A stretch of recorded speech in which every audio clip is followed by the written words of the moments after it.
उद्योजक समाजसेवक राजाभाऊ खरे यांच्या शुभास्त्र होत आहे। मोहोळ तालुक्याचे आमदार म्हणलं तरी चालेल। आमदार आमदार जय भीम जय भीम जय भीम। पक्ष बघू नका, काही बघू नका, फक्त एकच माणूस खरे, नावच खरे, आडनाव खरे, सगळंच खरे असे काम करणारे राजाभाऊ खरे यांच्या वतीनं या ठिकाणी सन्मान होतोय। राजरत्नजी आंबेडकर, डॉक्टर राजरत्नजी आंबेडकर यांचा सन्मान टाळ्याच्या गजरात स्वागत करावं। या ठिकाणी भव्य असा सत्कार त्यांचा या ठिकाणी सन्मानित होतोय। स्वधर्मपत्नी तृप्तीताई सोबत या ठिकाणी त्यांचा सन्मान आणि या मोहोळ तालुक्याचे जबरदस्त असं नेतृत्व आहे। मागल त्याला पाणी, मागल त्याला रस्ता, मागल त्याला आर्थिक मदत, मागल त्याला कुठलंही काम त्यांनी केलं ना असं नाही। मला सांगितलं सर्वांना मिळून मिसळून नेणारं नेतृत्व राजाभाऊ खरे यांच्या वतीने त्यांचा सन्मान होतोय। तो सन्मान स्वीकारावा आणि तुमची ताकद त्यांच्या पाठीशी राहावी अशी विनंती करतो। जय भीम। यानंतर बौद्ध धर्मामध्ये जाणारा अनन्यसाधारण मत आहे ते कापड राजू खरे साहेब हे चिवरदान करत आहेत।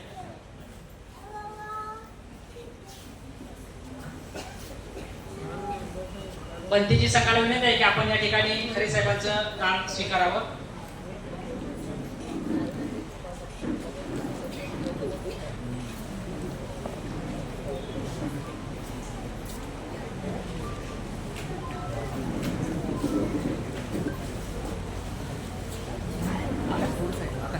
जलक विक्यवे चारिकम बहुजन हिताय बहुजन सुखाय लोकानुकंपाय वस्ताय हिताय सुखाय देव मनुष्यान। हा तथागतांचा 2500 वर्षापूर्वीचा आदेश आहे। याचा अर्थ असा आहे की हे पंथीतून चालत राहा चालत राहा चालत राहा आणि धर्माचा मार्ग, मानव कल्याणाचा मार्ग या जनतेला सांगत राहा सांगत राहा सांगत राहा। त्याचंच अनुकरण करत हा पंथीची संघ 2500 वर्षापासून चालत आहे आणि आज आपल्या मोहोळ शहरामध्ये दाखल झालेला आहे। यानंतर मंच मोहोळ यांच्या पदाधिकाऱ्यांच्या वतीने राष्ट्रीय अध्यक्ष सन्माननीय राजरत्न आंबेडकर साहेब यांचा सत्कार होत आहे।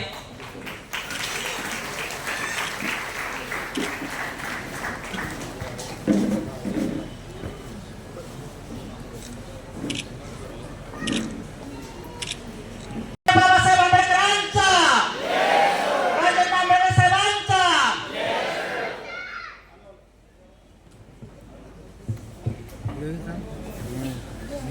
विश्ववंदनी तथागत सम्यक संबुद्ध विश्वरत्न बोधिसत्व डॉक्टर बाबासाहेब आंबेडकर, प्रियदर्शी महान राजा सम्राट अशोक, गुरु रविदास जी,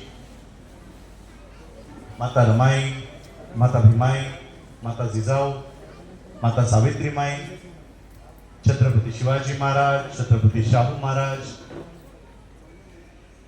लोकशाही अण्णाभाऊ साठे आणि ज्या ज्या महापुरुषांनी महानायकांनी आमच्या हक्काची अधिकाराची लढाई लढली त्या सर्व महापुरुषांना महानायकांना मी त्रिवार वंदन करतो।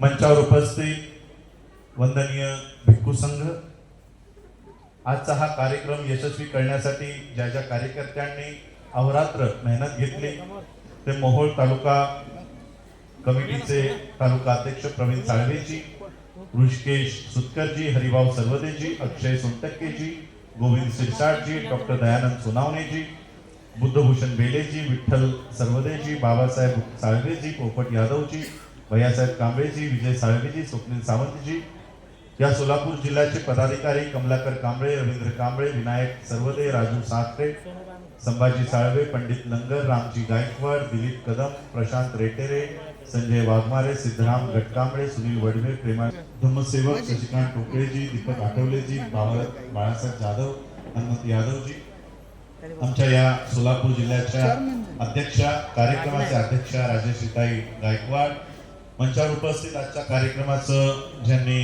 उद्घाटन केलं ते दिनेश हनुमंतेजी, वैभव धबडगेजी, माझे सहकारी खरे सर आणि मंचावर उपस्थित सर्वच मान्यवर, इथं उपस्थित असणाऱ्या सर्व माझ्या मातांना, बंधूंना आणि भगिनींना राजरत्न आंबेडकरचा मानाचा जय भीम. आज आपण बौद्ध धम्म परिषदेसाठी इकडे या ठिकाणी जमलेलो आहोत. बऱ्याच लोकांनी भाषण, कारण मला वाटतं आज ऑगस्ट 10 तारीख आहे, सप्टेंबर किंवा ऑक्टोबर 1-2 महिन्यातच इलेक्शन्स लागणार आहेत. त्यामुळे थोडंसं राजकीय वातावरण हे सांगण्यापूर्वी मी तुम्हाला थोडासा माझा प्रवास या चळवळीचा कसा सुरू झाला ते सांगायचा प्रयत्न करतो. 2010ला मी MBA पास आउट झालो 2010ला, आणि त्याच नंतर मग माझ्या वडिलांनी मला, ज्यावेळेस मी PhDची अभ्यासाची सुरुवात करत होतो, त्यावेळेस मग माझ्या वडिलांनी सांगितलं की PhD करायची असेल तर मग बाबासाहेबांचा एखादा विषय घेऊन त्यामध्ये PhD करा. आणि मग त्यांनी मला बाबासाहेबांची पुस्तकं आणून द्यायला सुरू केली. ती वाचणं सुरू झालं आणि त्यातच लक्षात आलं की माझे वडील कसली तरी बुद्धिस्ट सोसायटी ऑफ इंडियाची कोर्टातली केस बघताय. ते केसमध्ये ते नेहमी कोर्टामध्ये जाणं येणं त्यांचं चालू आहे. आणि मग त्यांना बराच प्रेशर असायचा, कोणतरी धमकी देऊन जा, कोणीतरी काहीतरी घेऊन जा, कुठेतरी सही घेऊन जा. मग मी थोडं इंटरेस्ट घ्यायला लागलो की काय आहे नक्की, काय प्रकरण आहे. भारतीय बौद्ध महासभेचं केस चालू आहे, ही केस नक्की कशाची आहे, कशाबद्दल आहे आणि नक्की कोर्टामध्ये काय चाललंय. मग ते म्हणाले तू पण येऊन बघत जा कोर्टामध्ये काय चाललंय. मी हार्डली 21 किंवा 23 वर्षाचा असेल. 23 वर्षाचा असल्यापासून मग मी त्या कोर्टामध्ये जाऊन काय बहस चालते, काय मी मुद्दामच थोडा लांबून बोलतोय की आवाज कर्कश जाऊ नये, म्हणजे आवाज अजून वाढवू नका, तो कर्कश जाऊ नये म्हणून मी थोडा लांबून बोलतो बस. तर हे सगळं बघत असताना मग माझ्या लक्षात आलं की माझे वडील मागच्या 30 वर्षापासून ही बाबासाहेबांची बुद्धिस्ट सोसायटी ऑफ इंडिया वाचवण्यासाठी ज्या कोर्टामध्ये लढत होते, ती नक्की कुणाला हवी आहे, ही नक्की कोण नियंत्रित करत आहे आणि या संस्थेवर अध्यक्ष म्हणून कुणाचा दावा होणार आहे आणि माझे वडील कुणाच्या विरोधात ही केस 34 वर्ष चालवत आहेत. ही केस आजही तुम्ही इंटरनेटला, गुगलला PG ज्योतिकर हे नाव टाका. PG ज्योतिकर हे नाव टाकल्यानंतर त्यांचा उल्लेख येतो की विश्व हिंदू परिषदेचे गुजरातचे उपाध्यक्ष, विश्व हिंदू परिषदेचे गुजरातचा उपाध्यक्ष या संस्थेवर राष्ट्रीय अध्यक्ष म्हणून येणार होता. आणि म्हणून माझे वडील त्याच्या विरोधात ही केस, बुद्धिस्ट सोसायटी ऑफ इंडियाची केस कोर्टामध्ये लढत होते. आणि विश्व हिंदू परिषदेचा या राष्ट्रीय अध्यक्ष या संस्थेचा होण्यासाठी याला सहकार्य कुणाचं असेल सांगा. सगळा पैसा, सगळी ताकद, कोर्टामध्ये मॅनेजमेंट सगळे कोण करून देत असेल सांगा. नाही, RSS तर आहे, पण आपल्यापैकी जो माणूस संपूर्ण सनद पुरवायचं काम करत होता आणि या भारतीय बौद्ध महासभेचा राष्ट्रीय सल्लागार म्हणून तो काम करत होता. आजही चंद्रबोधी पाटील हा राष्ट्रीय अध्यक्ष स्वतःला लावतो. त्याच्या ऑफिसचा पत्ता जरा बघा काय आहे. 14 इंचा हटमंच, मुंबई. हा कुणाचा पत्ता आहे माहितीये तुम्हाला? हा रामदास आठवलेंचा पत्ता. जो माणूस मागच्या वर्षी बोलतो की बाबासाहेब आंबेडकरांनी बौद्ध धर्म मजबुरीने स्वीकारला, तोच या संस्थेवर राष्ट्रीय सल्लागार म्हणून येऊ इच्छित होता. आणि माझे वडील ही केस लढत होते आणि मग त्याच्यात माझी एंट्री झाली. आणि मग मी माझ्या वडिलांना सांगितलं की नाही, ही केस आपण लढली पाहिजे, तुमच्या पाठीशी मी आहे. आणि मग वडिलांचा सहकार त्याच्यामध्ये कमी झाला आणि मीच ती केस लढू लागलो. 2010ला मी अभ्यासच करत होतो आणि 13 मध्ये माझ्या वडिलांना कोर्टानं प्रश्न विचारला, शेवटचा प्रश्न विचारला, तुम्हाला ही केस लढायची आहे की नाही लढायची. केस नाही लढायची आहे यासाठी पेट्या घेऊन आमच्या घरी आमदार सठवली लोक पाठवत होते की केस नाही लढायची म्हणून सांगा.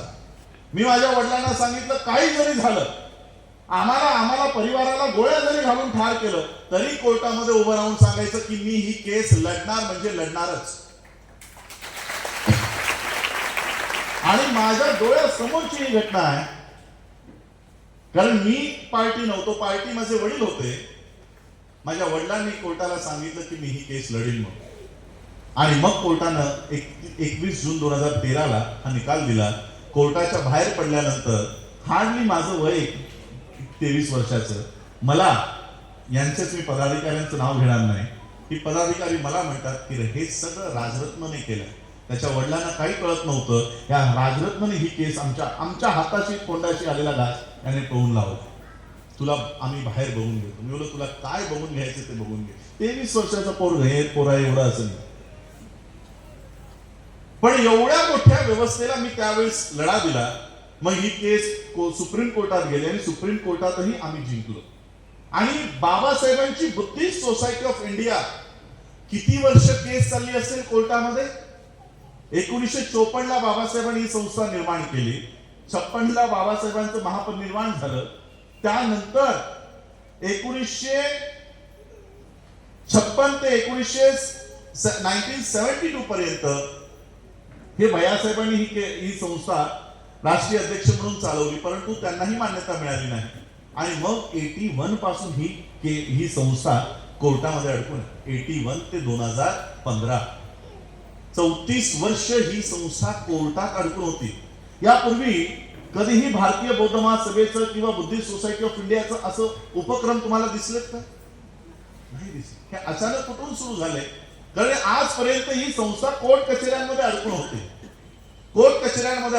आणि मग ही कोर्टातून सोडवली. अशोक आंबेडकरांचं वय ज्यावेळेस ही संस्था कोर्टात गेली त्यावेळेस 34 वर्षाचे होते. 34 वर्षाच्या मुलानं ही संस्था त्यावेळेस कोर्टामध्ये जाब विचारला आणि निकाल येता येता ते 65 वर्षाचे झाले.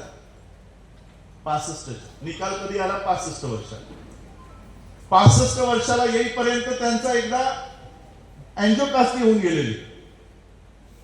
निकाल आला 2015ला आणि 2017ला त्यांचं निधन झालं. किती वर्ष मिळाले राष्ट्रीय अध्यक्ष म्हणून? 2 वर्ष मिळाले.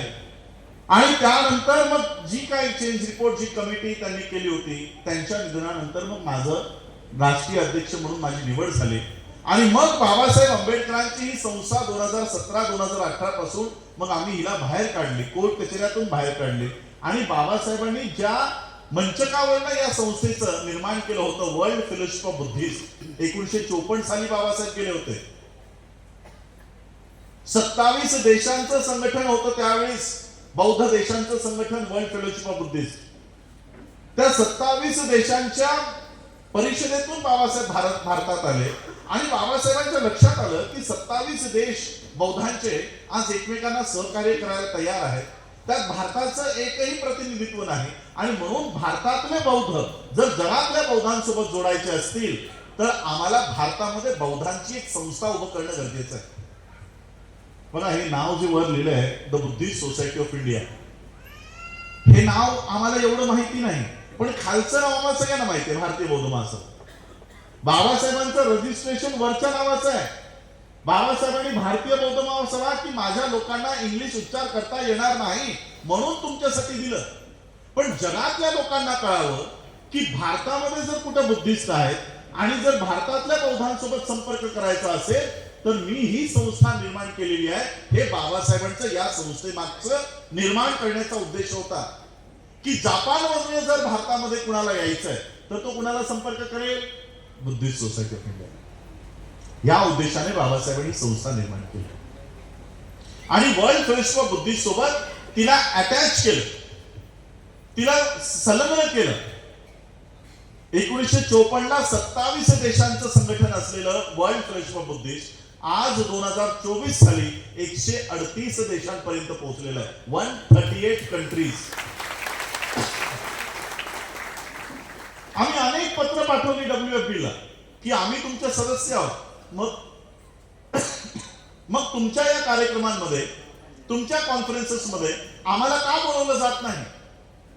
आमची पत्र, आमची ईमेल्स त्यांच्यापर्यंत जातच नव्हती. आणि मग आमचे एक पुण्यामधले सहकारी आहेत, गव्हर्नमेंट ऑफिसर असल्यामुळे मी त्यांचं नाव घेणार नाही.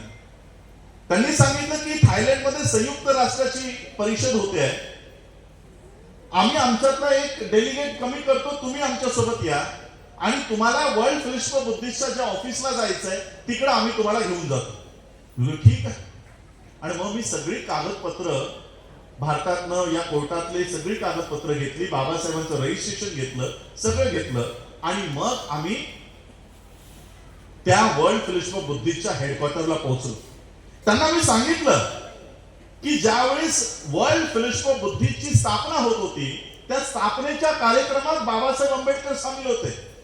भारताच्या वतीनं भारतानं बाबासाहेब आंबेडकरांना पाठवलं होतं की जा बौद्धांची एक मोठी परिषद, जागतिक परिषद भरते आहे आणि भारताच्या वतीने बौद्ध धर्मावर बोलण्यासाठी आमच्याकडे कोणीही विद्वान नाही आणि तुमचा बौद्ध धर्माचा अभ्यास गाढा आहे, त्यामुळे तुम्ही भारताच्या वतीने जा. बाबासाहेब ऍज अ मिनिस्टर, मंत्री म्हणून बाबासाहेब वर्ल्ड फिलिप्स बुद्धिस्टच्या कार्यक्रमाला गेले होते. मी ही माहिती त्यांना दिली की या संस्थेचे संस्थापक तुमच्या स्थापनेमध्ये आहेत, स्थापना करत असताना बाबासाहेब उपस्थित आहेत, मग आता त्यांच्या या संस्थेला तुम्ही का बोलवत नाही? मग त्यांनी सगळा रेकॉर्ड चेक केला. रेकॉर्ड चेक करून बघितलं की अरे हो, ही संस्था तर आमच्या सोबत कधीपासून जुळून आहे, मग आत्ताच आपण या संस्थेला का बोलवत नाही आहोत? मग त्यांनी सगळा रेकॉर्ड चेक करून सांगितलं की बाबासाहेब असेपर्यंत तुम्ही याची जी वार्षिक शुल्क आहे ते भरत होता. बाबासाहेब गेल्यानंतर त्या संस्थेचं कोणी शुल्क भरलं नाही. काही वर्ष आम्ही वाट बघितली, काही वर्ष आम्ही पत्रही पाठवलं, पण तुमच्याकडून आमच्याकडे कोणच आलं नाही. आणि मग आम्हाला वाटलं आता ही संस्था अस्तित्वात नाही, म्हणून आम्ही या संस्थेचं नोंदणी, या संस्थेचं आमच्याकडे असलेलं मेंबरशिप ही आम्ही रद्द करून टाकली. मी सांगितलं नाही, तुमचे जे काही पैसे असतील ते मला सांगा, मी तुम्हाला भारतात गेल्या गेल्या ते पैसे पाठवतो. आणि त्यांची फीस डॉलर्स मध्ये, म्हणजे आज त्यांचा $1 म्हणजे आज आपले 98 रुपीज, 100 रुपये. त्यांनी सांगितलं एवढ्या वर्षाचे, जवळपास 34-35 वर्षाची फीस, एवढे डॉलर्स तुम्हाला कसे शक्य होईल? आणि मग त्यांनी स्पेशल मीटिंग घेतली, रिझोल्युशन पास केला की तुम्ही आमचे जुने मेंबर आहात म्हणून आम्ही तुम्हाला एवढी फीस आकारणार नाही, मागच्या 5 वर्षाची फीस तुम्ही भरा आणि मग आम्ही तुमचं रजिस्ट्रेशन पुन्हा सुरू करू. भारतात आल्यानंतर जे काही पैसे त्यांचे होते ते सगळे त्यांच्या खात्याला जमा केले आणि बुद्धिस्ट सोसायटी ऑफ इंडियाचं बंद झालेलं नोंदणी, बंद झालेली, रद्द झालेली मेंबरशिप ही पुनर्जीवित केली. आणि 2018 साली पहिल्यांदा त्यांचं पुन्हा, बाबासाहेबांनंतर पहिल्यांदा आम्हाला त्यांचं आमंत्रण आलं की आमची 2018ला जागतिक बौद्ध परिषद भरते आहे, तुम्हीही त्या परिषदेला या. आता त्यापूर्वी मी 2 ते 3 संयुक्त राष्ट्राच्या परिषदा अटेंड केल्या होत्या, त्यामुळे मला माहित होतं की परिषदा कशा चालतात. आणि मग मी विचार केला की या परिषदेमध्ये आपण नुसतं बघ्याची भूमिका घ्यायची नाही, तर आपण भारताच्या वतीनं सगळ्या जगासमोर भारताची भूमिका तिथे मांडायची, भारतातल्या बौद्धांची भूमिका तिथे मांडायची. आणि म्हणून मी त्यांना सुरुवातीलाच मेल केला की मला माझं प्रेझेंटेशन, माझं जे काही भाषण आहे ते करण्यासाठी मला वेळ मिळाला पाहिजे. आणि मग ती परिषदेमध्ये मला 4 मिनिटाची वेळ मिळाली.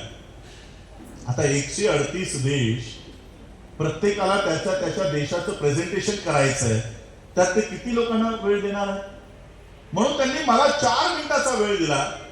त्या परिषदेला गेल्यानंतर मी काय बघतोय, भारताच्या वतीनं मी त्यांची ती अटेंडन्सची यादी होती, प्रत्येक देशाची आधी नाव लिहिली होती, मग त्या देशाचे नाव कोण कोण आले त्या देशातनं. मी बघितलं चला इंडियात नाही बघूया कोण कोण आलेत, म्हणून इंडियाचं पान पलटलं. पहिल्याच नंबरवर तिवारी, त्रिपाठी, भट, कुलकर्णी. मी बोललो हे भारतातले बौद्ध, हे आहेत भारतातले बौद्ध. मी त्या यादीचा फोटोही घेतला की भारतातल्या लोकांना सांगावं की भारताच्या बाहेर बौद्ध म्हणून स्वतःला कोण करून घेत आहे.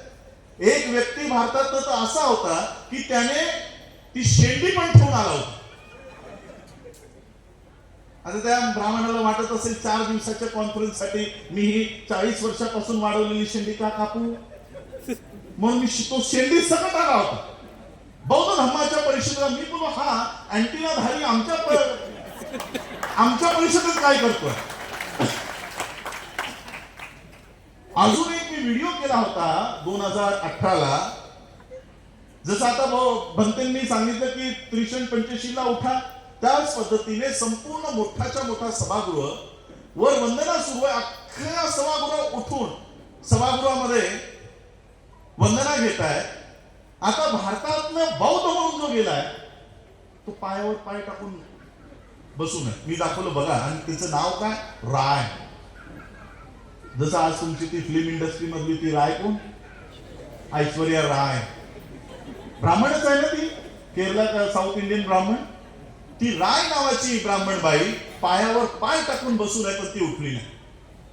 ही लोक भारताच्या बाहेर जाऊन स्वतःला बौद्ध म्हणून घेत आहेत आणि जितकाही फंड जग देत आहे ते भारतामध्ये बौद्धांसाठी हे तयार करा, भारतामध्ये बौद्धांसाठी सेमिनरी तयार करा, भारतामध्ये बौद्धांसाठी युनिव्हर्सिटी तयार करा. जग पैसा देतोय भारताला, तो सगळा घेऊन हा ब्राह्मणिकल सिस्टम कडे येऊन जातो. ही माहिती मला त्या ठिकाणी मिळाली आणि मी भारताच्या वतीने 4 मिनिटाचा वेळ मला मिळाला होता. 4 मिनिटाचा वेळ. हे अशाच पद्धतीचा पोडियम तिथे होता आणि मोठाच्या मोठा स्क्रीन तिथे इथे मी जे काही मांडतो ते सगळे स्क्रीनवर दिसत होते. भारतामध्ये बौद्ध धर्माची आज काय अवस्था आहे ती सगळी तिथे मांडत असताना खाली बसलेल्या ब्राह्मणांना ते बघत नव्हतं. 4 मिनिटाची वेळ उलटून 8 मिनिटं झाली तरी सगळा सभागृह ते माझं प्रेझेंटेशन बघतोय.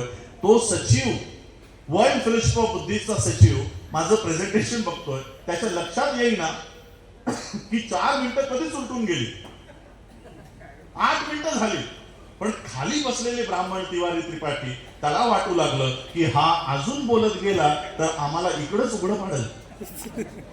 त्यांनी खालून इशारे द्यायला सुरू केले की बस करा, याला थांबवा, याला थांबवा. आणि मग सेक्रेटरीने मला येऊन सांगितलं, पाठीवर थांबवून सांगितलं की मिस्टर आंबेडकर प्लीज कन्क्लूड. तुम्ही सगळं आम्हाला सांगितलं, आम्हाला सगळं दाखवलं, तुमची मागणी काय आमच्याकडनं?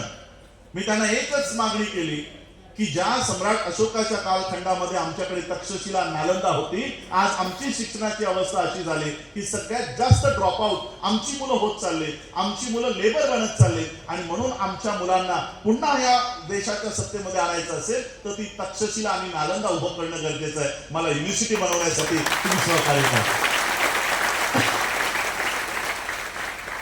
त्यांनी सांगितलं तुम्ही जमीन संपादित करा, आम्ही वर्ल्ड सगळ्यात मोठी युनिव्हर्सिटी तुम्हाला देतो. 60 एकर जागा आम्हाला नागपूरच्या ग्रामपंचायतीने दिली आणि आज त्या जागेवर आम्ही वर्ल्ड फेलोशिप ऑफ बुद्धिस्टचं आम्ही त्या पद्धतीने वर्ल्ड बुद्धिस्ट युनिव्हर्सिटी तयार करतो. हे सगळं ही धम्माची मुवमेंट चालवत असताना आम्ही त्याही वेळेस सगळ्यांना आजही आमच्या कार्यकर्त्यांना आम्ही सांगून ठेवलं होतं की आम्ही राजकीय क्षेत्रात येणार नाही. हा क्षेत्र एवढा मोठा आहे तर आम्हाला राजकीय क्षेत्रात यायची काही गरज नाहीये. पण आता झालंय काय, जसं मॅडमने सांगितलं, राज आश्रय. या देशावर बौद्ध धर्म किती वर्ष होता माहिती आहे तुम्हाला? या देशामध्ये बौद्ध धर्म किती काळ नांदला? मला वाटतं 1250 वर्ष या देशावर बौद्ध धर्माचं राज्य होतं. 10 राजे, 10 पिढ्या आमचे हे बौद्ध धर्माचे राजाश्रय देणारे राजे या देशामध्ये होते. 85,000 बौद्ध स्तूप, मला वाटतं 16 ते 17 बुद्धिस्ट युनिव्हर्सिटीज. जगातलं अर्थकारणाचं केंद्रबिंदू हा भारत होता. आपण ऐकतो ना, भारत सोने की चिडिया है. आता 15 ऑगस्टला गाणी निघतील, जहां डाल डाल पर सोने की चिड़िया करती थी बसेरा, वो भारत देश है मेरा. करती थी,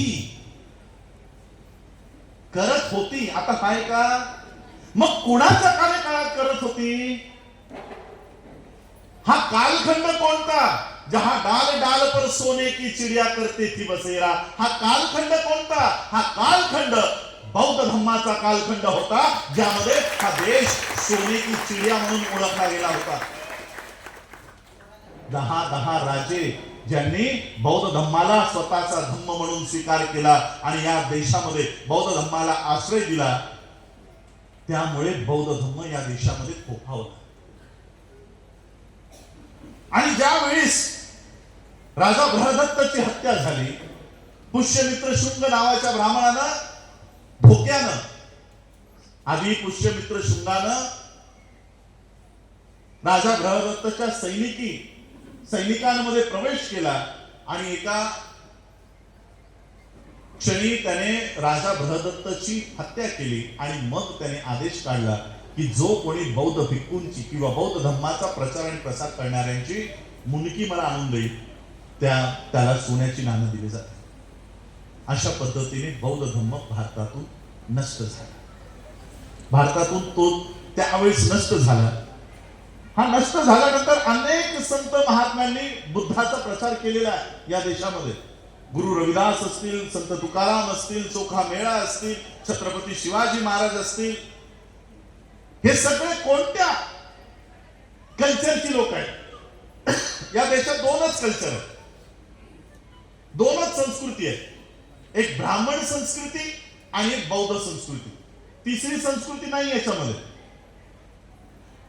ब्राह्मण संस्कृती काय म्हणते की या देशाचं विभाजन 4 वर्णांमध्ये होईल. ब्राह्मण, क्षत्रिय, वैश्य आणि शूद्र.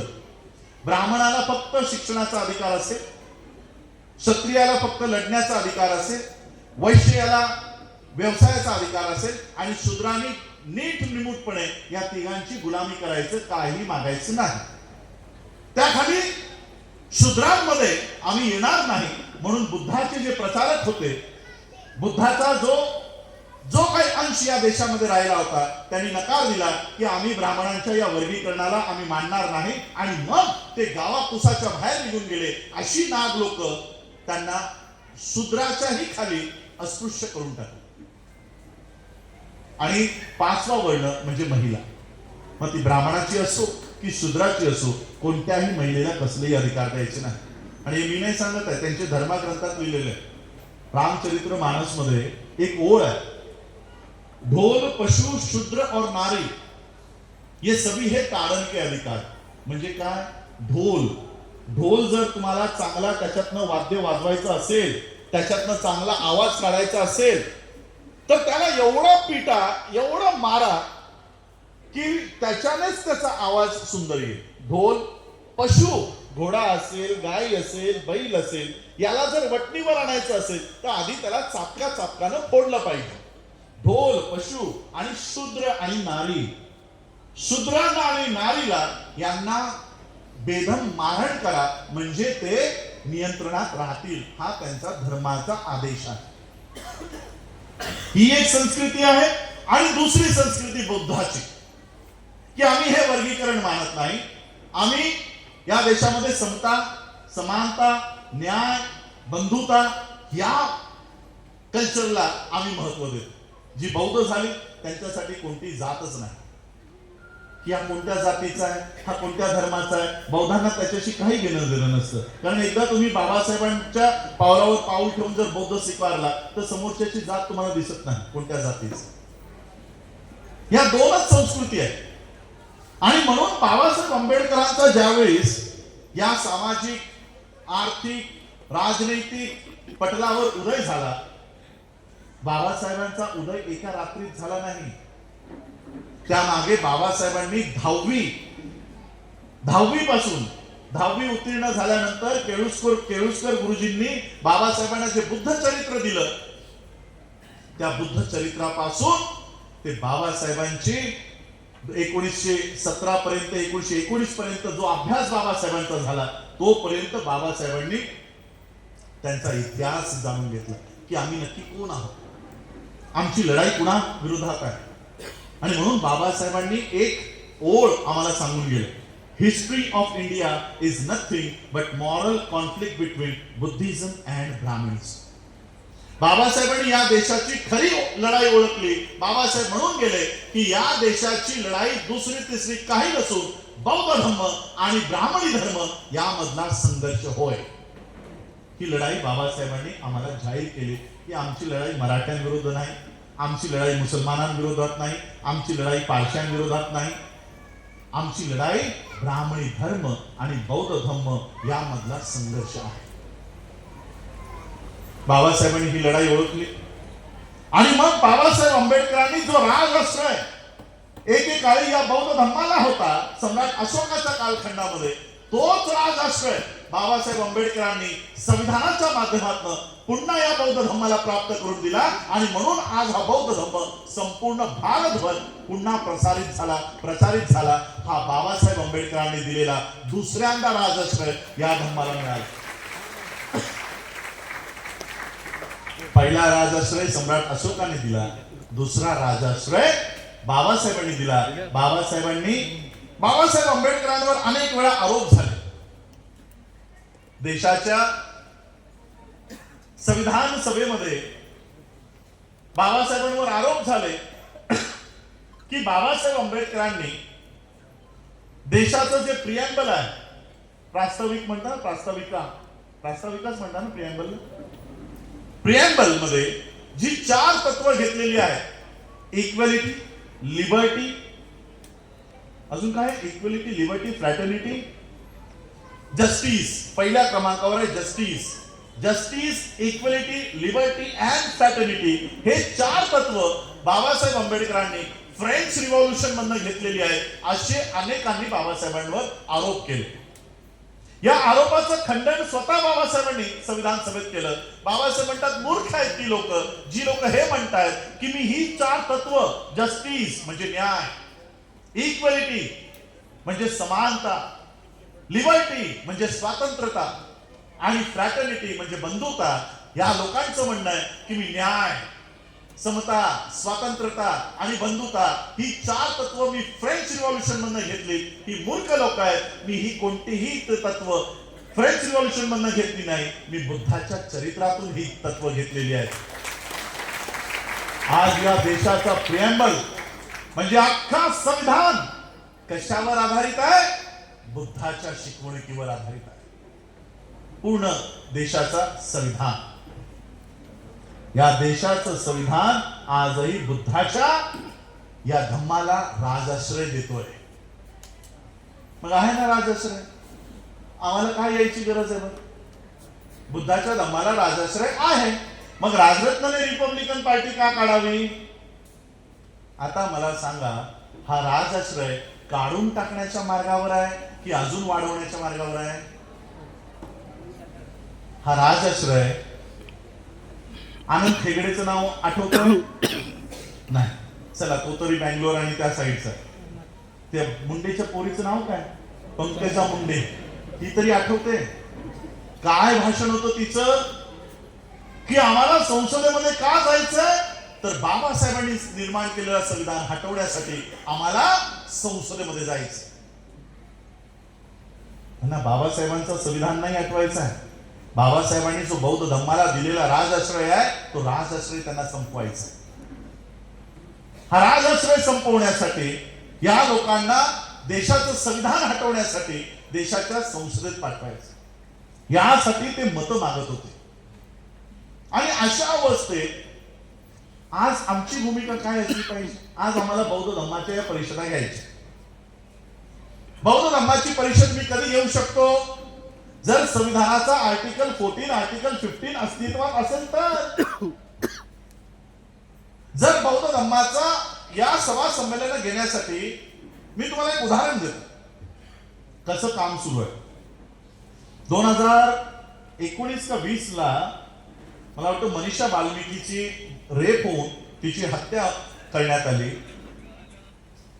आणि त्यावेळेस मग आम्ही हाथरसला गेलो. हाथरसला गेल्यानंतर वाल्मिकी समाजाची ती मुलगी, त्या वाल्मिकी समाजाला काय वाटलं माहिती नाही की आम्ही इतके वर्ष हिंदू हिंदू हिंदू करत होतो, पण ते हिंदूंचं एकही संघटन आमच्या मदतीला आलं नाही. बजरंग दल आलं नाही, विश्व हिंदू परिषद आलं नाही. पण कोण कुठला तो राजरत्न मुंबईहून उत्तर प्रदेशला, आणि तेही लॉकडाऊन मध्ये येतो, आमच्या परिवाराला सहानुभूती देतो, आमच्या परिवारासोबत उभा राहतो. आणि हे केवळ त्यांचं 4 जणांचं कुटुंब बघत नव्हतं, सगळा वाल्मिकी समुदाय बघत होतं. त्या वाल्मिकी समुदायाला काय वाटलं माहिती नाही. आणि त्यावेळेस अनेक एलिगेशन सुरू होते की या परिवाराला पैसे देऊन भडकवलं जात आहे, या परिवाराला लालच दिली जाते, म्हणून आपण विचार केला की या परिवाराला आर्थिक मदत आपण केली तर उगाच त्यांच्यावर आळ येईल की हे पैसे घेऊन आमच्या विरोधात काहीतरी बोलताय, म्हणून त्यांना आपण आर्थिक मदत घेऊन जाण्याऐवजी मग मी काय विचार केला की एवढं मोठं वातावरण देशात तापलेलं असताना आपण शांतीचं प्रतीक म्हणून बुद्धाचा फोटो घेऊन जाऊ. म्हणून बुद्धाचा ते चित्र घेऊन मी त्यांच्या घरी गेलो. काय त्यांना वाटलं माहिती नाही, त्यांच्या त्या ओट्यावर सगळे, मी ते देवही बघितली नाही कोणती देव होती, सगळी देव मांडून ठेवली होती, सगळी देव मांडून ठेवली होती. त्यांनी त्यांचं सांत्वन केलं, त्यांना जवळ केलं आणि मग तो फोटो दिला. अनावधानं म्हणा की उत्साहामध्ये म्हणा, त्यांना काय वाटलं माहिती नाही, त्याने एका हातानं सगळे फोटो बाहेर काढले आणि तिथे बुद्धाचा फोटो त्यांनी ठेवला. आणि हे सगळं लाईव्ह सुरू आहे, माझ्या फेसबुक चॅनलवरनं लाईव्ह सुरू आहे, हे सगळा देश बघतोय.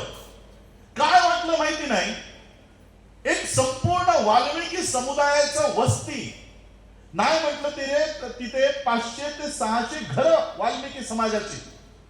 मला फोन आला की साहेब आम्हाला सगळ्यांना बौद्ध धम्माची दीक्षा घ्यायची. मी आधी माझ्या सहकार्याला सांगितलं, बघा जरा ट्रॅक वगैरे असू शकतो, आपल्याला बोलवतील आणि काहीतरी करतील, त्यामुळे जरा इन्क्वायरी करा. तर आमच्या लोकांनी तिथे इन्क्वायरी केली, ऍडव्होकेट्सने इन्क्वायरी केली, तर सगळ्यांनी सांगितलं सगळे धम्मदीक्षा घ्यायला तयार आहे, बौद्ध धम्माची दीक्षा घ्यायला तयार आहे. ठीक आहे, मग त्यांच्याकडनं आवेदन फॉर्म भरून घेतले की आम्हाला दीक्षा घ्यायची असं तुम्ही लिहून द्या. मग तसं त्यांची फॉर्म घेतले आणि मग प्रत्येकाचं बौद्ध असल्याचे दाखले तयार करून मग आम्ही त्यांच्या गावात गेलो. अक्षरशः त्या वाल्मिकी कम्युनिटीने, वस्तीने, त्या वाल्मिकी समाजाच्या सगळ्या वस्तीने उभं राहून 22 प्रतिज्ञासह बौद्ध धम्माची दीक्षा त्यांनी घेतली आणि संपूर्ण गावच्या गाव आजही ते बौद्ध आहे, आजही त्यांना छळलं जात आहे. त्यांनी मला काय सांगितलं माहितीये, मी आठवड्याभरानंतर त्यांना फोन केला, ते काय म्हणाले माहित आहे, वाल्मिकी समाजाच्या वस्तीत कधी गेलात का तुम्ही? कोणी आहे का इथे वाल्मिकी समाजाचं बसले कोणी? वाल्मिकी समाजाच्या वस्तीत आजही महाराष्ट्रामध्ये कधी जा, तिथे ज्या नागरी सोयी आणि सुविधा म्हणतो त्याही नसतात. रस्ता नसतो, सांडपाणी आपलं त्या मातीच्या याच्यावर वाहत असतं, खरकाट तिथेच, धुनी तिथेच, आणि अशा घाणीला मग तिकडे डुकरं असतात, घाण असते तिथे, त्यामुळे ते खाण्यासाठी डुकरं त्यांच्या घराघरामध्ये पण शिरत असते. अशी ती वस्ती होती. त्यांनी मला काय सांगितलं माहित आहे, साहेब बौद्ध होण्यापूर्वी आमच्या वस्तीमध्ये डुकरं इथून तिथून फिरायची, वस्तीमध्ये सगळी डुकरं घाण इथे तिथे असायची. आता बौद्ध धम्माची दीक्षा घेतल्यानंतर उत्तर प्रदेशमध्ये, तेही योगी आदित्यनाथाच्या गडामध्ये एक अख्खं गाव बौद्ध होत आहे, तर त्यांना कसं सहन होईल? म्हणून त्यांनी त्या प्रत्येकावर दबाव आणण्यासाठी की तुम्हाला रॅशन कार्ड बनवून देतो, तुम्ही नका बौद्ध हो, तुम्हाला लाईट लावून देतो, तुम्ही नका बौद्ध हो, तुम्हाला पाण्याचा नळ लावून देतो, नका बौद्ध हो, असे अनेक आमिष घेऊन एसपी, कलेक्टर, DYSP आठवडाभर चक्रा मारत होते. त्या वाल्मिकी लोकांनी मला सांगितलं की साहेब बौद्ध होण्यापूर्वी आमच्या गल्लीमध्ये डुकरं फिरत होती, बौद्ध झाल्या झाल्या कलेक्टर आमच्या गल्लीमध्ये फिरायला लागलेला आहे. आजही त्यांना त्रास दिला जातोय, पण ते बौद्ध धम्म सोडत नाहीये. आणि यामुळे आमचे मुस्लिम बांधव इथे बसले होते, आहेत का माहिती नाही, इस धर्मांतर के बाद योगी आदित्यनाथ ने anti conversion bill Uttar Pradesh में लागू की. आपको लगता होगा कि लव जिहाद और उसकी वजह से ये कानून आया, नहीं. उत्तर प्रदेश मध्ये या धर्मांतरानंतर गावोगावी धर्मांतराचे कार्यक्रम सुरू झाले आणि मग योगी आदित्यनाथानं एक कायदा केला की यापुढे धर्मांतर करू देणार नाही. अँटी कन्वर्शन बिल उत्तर प्रदेशमध्ये लागू झालं, गुजरातमध्ये लागू झालं, या महाराष्ट्रातही येण्याच्या मार्गावर आहे. भरत शेळके सर त्याचा विरोध संपूर्ण महाराष्ट्रामध्ये करतायत की हा कायदा आम्ही महाराष्ट्रात येऊ देणार नाही. आता सांगा, पंकजा मुंडेला जे कळतं ते आम्हाला कळू नाही का? संविधान हटवायचं असेल तर ती कुठं पाठवा म्हणते? कुठं? संविधान हटवायचं असेल तर संसदेत पाठवा म्हणते ना. मग संविधान वाचवायचं असेल तर कुठं पाठवायला लागेल? रस्त्यावर.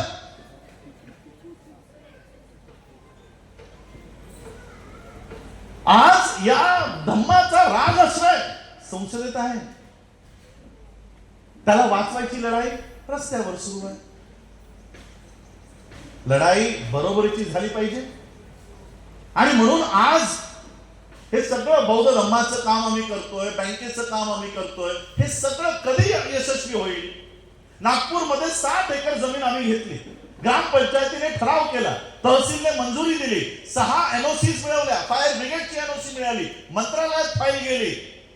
लगेच जी जमीन आम्हाला देऊ केलेली आहे, बीजेपीच्या त्याच खासदारानं तीच जमीन मागणी केली की आम्हाला ही जमीन आहे. सगळ्या एनओसी झाल्या, कलेक्टरची एनओसी झाली, तहसीलदारची एनओसी झाली, फायर ब्रिगेडची एनओसी झाली, मंत्रालयात येऊन ती फाईल पडून राहिली. आम्ही नितीन राऊतांना विनंती केली की आमची फाईल अडकून आहे, अजूनही ती फाईल क्लिअर नाही. बुद्धिस्ट युनिव्हर्सिटीसाठी आम्हाला आतमध्ये सहकार्य करणारा कोण आहे? कोण आहे? कोणी नाही. उद्या आम्ही बौद्धांची बँक बनवायचा प्रयत्न करत आहोत, पण राजकीय आश्रय आम्हाला नसल्यामुळे तो काय आम्ही तयार करू शकणार आहोत? मग माझे भाषण ऑस्ट्रेलियाच्या पार्लमेंटमध्ये आहे. माझ्या युट्यूब चॅनलला जाऊन बघून घ्या. ऑस्ट्रेलियाच्या पार्लमेंटमध्ये माझे स्पीचेस होतात. कॅनडाच्या पार्लमेंटमध्ये माझा सत्कार होतो. म्हणजे देशातले जे मुख्य देश आहेत विश्वातले, ते सगळे पार्लमेंट मला बोलवत आहेत. ते सगळे पार्लमेंट माझं स्वागत करतात. मग भारताच्या पार्लमेंटमध्ये आम्ही का जाऊ नये? तिथे आमची लढाई का नाही? बुद्धाचा धम्म हा स्वतः तथागत बुद्ध काय सांगतात की समोरच्याच्या पोटात जर दाणा नसेल तर त्याला कितीही धम्म समजून सांगा, त्याला समजणार नाही. आम्ही तुम्हाला बौद्ध धम्म सांगायला सुटलेलो. तुमच्या नोकऱ्या नाही, तुमचं शिक्षण नाही, हा धम्म घेऊन तुमच्या डोक्यात जाणार आहे. आणि म्हणून आज आम्हाला ही रिपब्लिकन मुवमेंटही मजबूत करावी लागेल. माझ्या भाषणावर मागच्या 10 वर्षापासून संपूर्ण भारतामध्ये मी हा प्रचार करतोय की भारताचं संविधान धोक्यामध्ये आहे, भारताचं संविधान हटवलं जाणार आहे, कशा पद्धतीने कायदे केले जात आहेत, हे सगळं मी लोकांना सांगतो. सगळं सांगत असताना आमच्या भाषणाचा वापर कुणाला? बीजेपी संविधान हटवणार याचा फायदा कुणाला होतो? काँग्रेसला. का होतो? कारण आमचं मतं घेण्यासाठी आमचा पक्षच नाही. आणि जे पक्ष आम्ही आमचे म्हणून समजतोय ते कुणाच्या तरी दावणीला बांधलेले आहेत, कुणाच्या तरी इशाऱ्यावर काम करतायत. मुसलमानाला शिव्या दे, मराठ्यांना शिव्या दे, याला शिव्या दे. काय कुणाची मतं घेणार आहात? फक्त बौद्ध एकत्रित उभा करून ते बौद्धांची मतं पुजवायचं काम सुरू आहे. ही बौद्धांची मतं कुठं आहे? शून्य रिप्रेझेंटेशन. एक याच सोलापूर मतदारसंघामध्ये प्रणिती शिंदेच ना, 4.5 लाख मतं मिळाली असतील. 4.5 लाख मतावर एक खासदार तुम्हा सोलापूरकरांनी बनवून पाठवला. 4.5 लाख मतं दिली. आम्हाला 50 लाख मतं मिळाली 2019ला. 4 लाखांवर जर एक खासदार होतो तर 50 लाखावर 5 खासदार झाले पाहिजे की नाही? 5ही नाही, 12 खासदार झाले पाहिजे. आणि अशा अवस्थेत किती खासदार आहेत आमचे? 0. आम्ही सगळ्यांनाच शिव्या देतो. राजकारणामध्ये कुणी कुणाचा वैरी नसतो, कुणी कुणाचा मित्र नसतो. त्या पद्धतीने तुम्हाला घेवाणदेवाण करून तुमचे प्रतिनिधी संसदेत पाठवायचे असतात. पण आम्ही केवळ हवा तयार करतो, केवळ हवा. हवेवर पोट चालत नाही, घर चालत नाही, शिक्षण चालत नाही. आणि म्हणून आम्हाला आमचे खरे प्रतिनिधी आम्हाला संसदेमध्ये, विधानसभेमध्ये आम्हाला पाठवणं गरजेचं आहे. 2024 पर्यंत या पार्लमेंटच्या इलेक्शन्स पर्यंत मी एकदा तरी तुमच्याकडे आलो का की या पार्टीला मतं द्या की या पार्टीला मतं देऊ नका म्हणून? अनेक लोकांनी साहेब आमच्या कार्यक्रमाला या, तुमच्या संस्थेला 20 लाख देतो, 25 लाख देतो. मी बोलो मला कुणाच्याही कार्यक्रमाला यायचं नाही. आणि मी त्या 2 महिने 3 महिने मी भारताच्या बाहेर निघून गेलो की नको इथे बसलो तर कोण ना कोणतरी सभेला घेऊन जाईल. म्हणून भारताच्या पार्लमेंटच्या इलेक्शन्स मध्ये आपण कसलाही ढवळाढवळ करायचं नाही. ज्यांनी ज्यांनी मायावतींनी बीएसपींनी जे काम त्यांना करायचे ते त्यांना करू द्या. महाराष्ट्रामध्ये बाळासाहेबांना जे करायचे ते त्यांनी करू द्या. मायावतींचे किती सीटा आल्या? 0. बाळासाहेबांच्या किती सीटा आल्या? 0. आज संसदेत दिनेशने सांगितलं आमचा एक प्रश्न विचारायला तुम्ही तरी मला वाटतं 5 लाख का काहीतरी म्हणाल, 25 लाख रुपयाची मागणी होती. एक प्रश्न जर विचारायचा असेल की बौद्धांवर हा अत्याचार सुरू आहे, 25 लाख रुपयाचा रेट आहे, तुमचा प्रश्न विचारतो द्या मला एवढे पैसे. आणि त्यांचं रास्त आहे. इलेक्शन्स मध्ये तुम्ही त्यांचा पैसा घेता आणि मग ते निवडून आल्यानंतर ते तुमचा पैसा घेतात. त्यांचंही रास्त आहे. आणि म्हणून आज आम्हाला ह्या जी मतं आमची कुजवली जात आहेत ती कुजवून न पडता त्याचं रूपांतर प्रतिनिधित्वामध्ये व्हावं, त्याचं रूपांतर सीट्स मध्ये व्हावं, त्याचं रूपांतर आमदारांमध्ये, खासदारांमध्ये, नगरसेवकांमध्ये यांच्यामध्ये व्हावं. याकरिता आज मी पुढे येतोय. ज्या पद्धतीने मी बाबासाहेब आंबेडकरांची बुद्धिस्ट सोसायटी ऑफ इंडिया ही RSSच्या ताब्यात जाण्यापासून वाचवली आणि वाचवलीच नाही, जगभर या संस्थेला मोठंही केलं, आजही करणार आहे, उद्याही करणार आहे. त्याच पद्धतीने राजकीय दृष्ट्या, कारण आज धम्म म्हणून जे आज मी तुम्हाला इथे सांगून जाणार आहे, उद्या तुम्ही म्हणाल अरे हो राजरत्न तर बोलला होता की संविधान बीजेपी हटवणार आहे. मग आम्ही तर या मशीन मध्ये बीजेपीच्या विरोधात बटन दाबणार आहे. पण बीजेपीच्या विरोधात बटन दाबत असताना माझ्या समर्थनातलं बटन कुठं आहे? मी काहीच काम करत नाहीये. त्या मशीनवर मी तुम्हाला तुमच्या हक्काचं बटन द्यायचं काम करणार आहे. यापुढे तुमची मतं कुणा इतरांसाठी वापरली जाऊ देऊ नका. ते बटन द्यायचं काम करतोय मी कोणती पार्टी उभं करायचं काम करत नाहीये.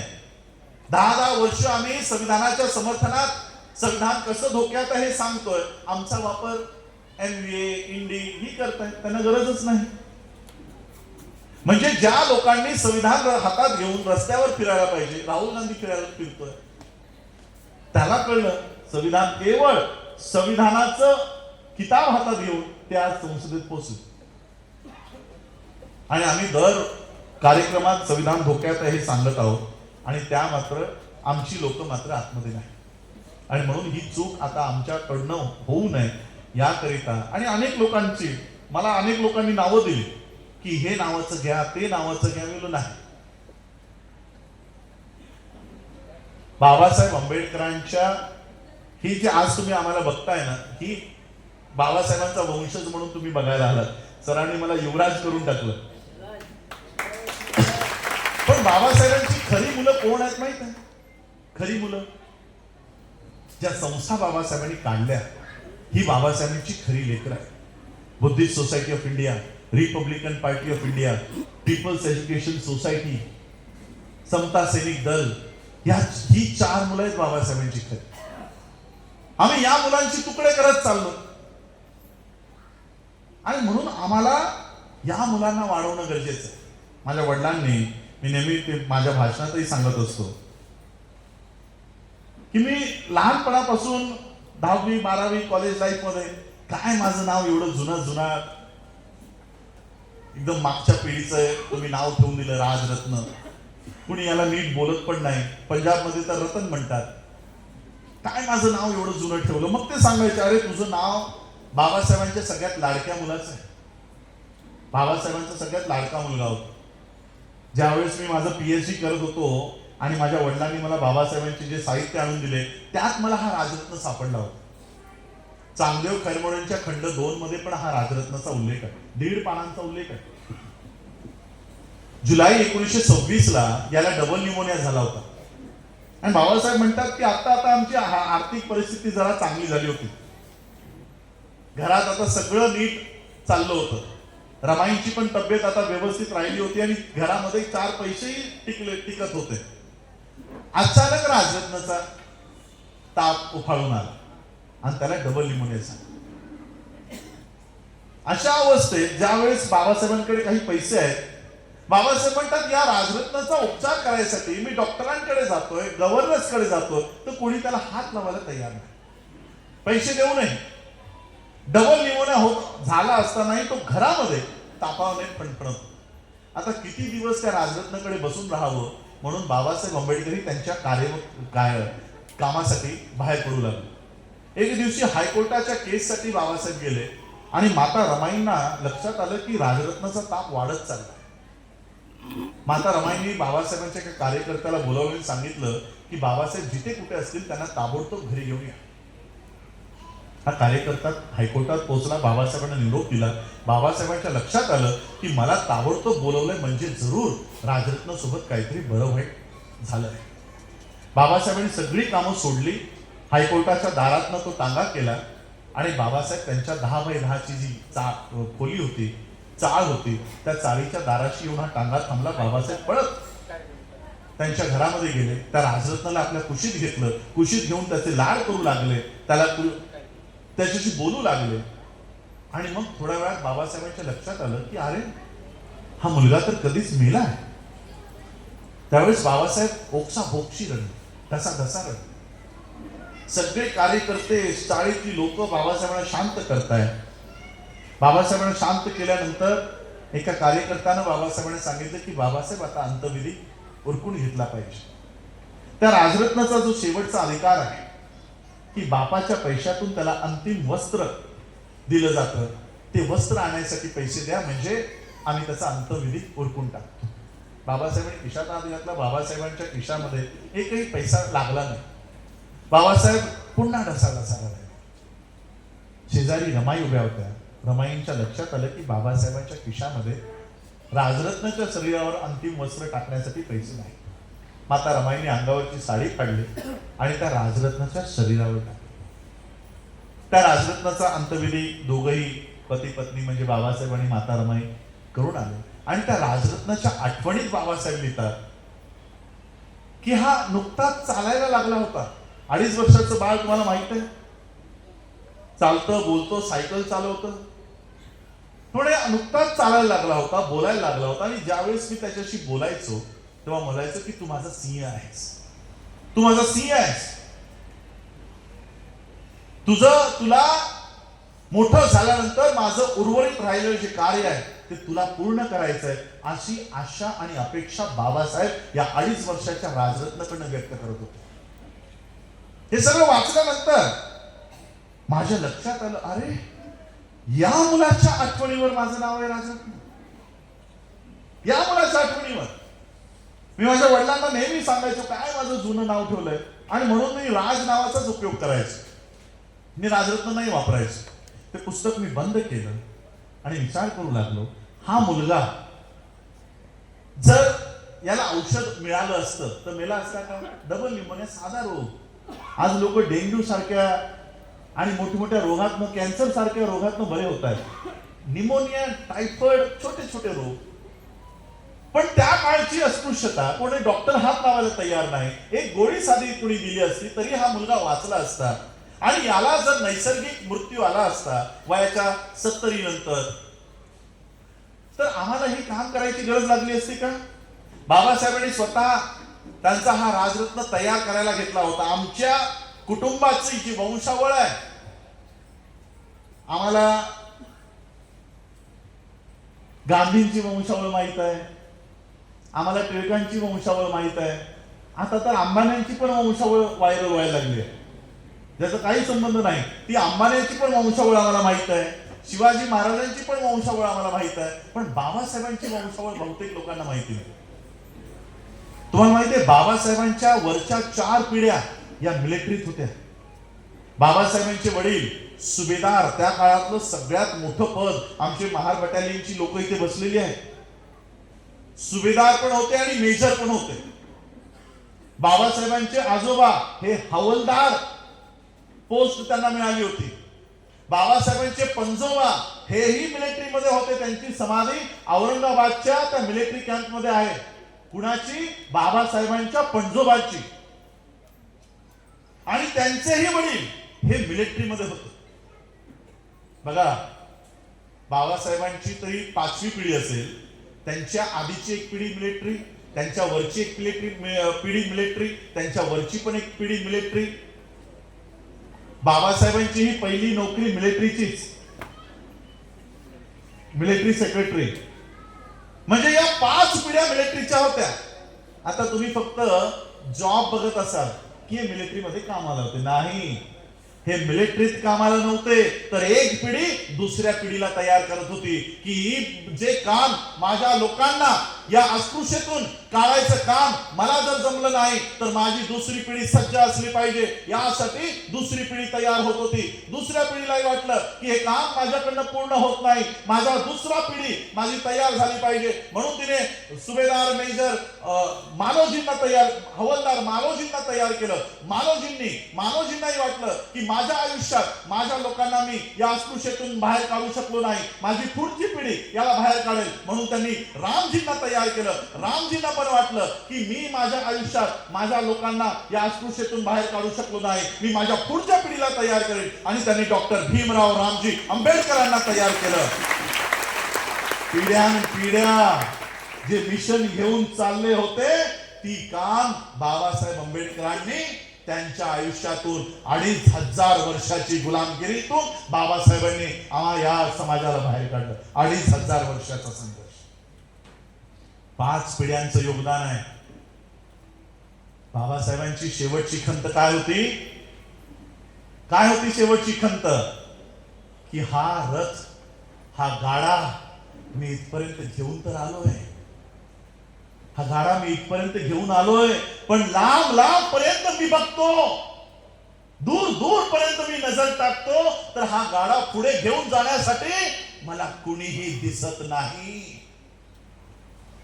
काय खंत होती बाबासाहेबांची?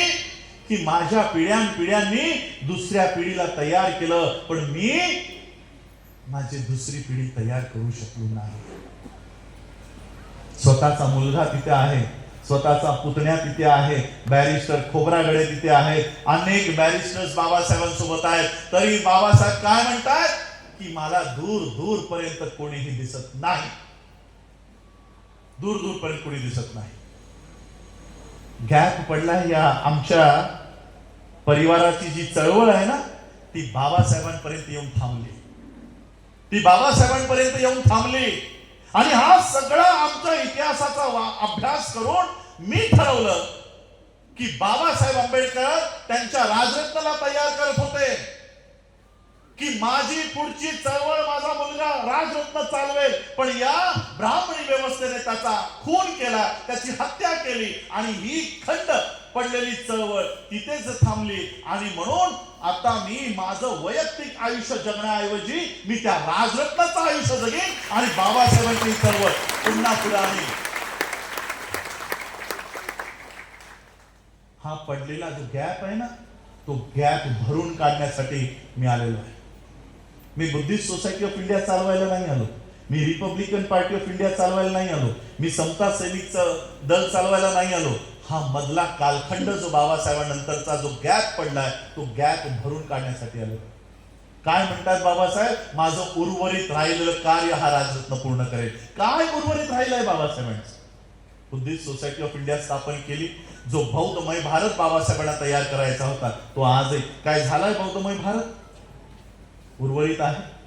रिपब्लिकन पार्टी ऑफ इंडिया बाबासाहेबांनी स्थापन केली की या देशामध्ये आम्ही सत्ताधारी जरी नाही झालो तरी विरोधी बाकावर इतक्या मजबूतपणाने बसू की या देशाचं संविधान रक्षण करण्यासाठी आम्हाला त्या विधानसभेमध्ये, त्या संसदेमध्ये बसता आलं पाहिजे. अशा पद्धतीचं हे काम केलं पाहिजे. काय आज विधानसभेमध्ये का संसदेमध्ये आमचा प्रतिनिधी आहे? काम उर्वरित आहे की नाही? आम्ही नेहमी काय म्हणतो? बाबा साहब तेरा मिशन अधूरा, हम सब मिलके करेंगे.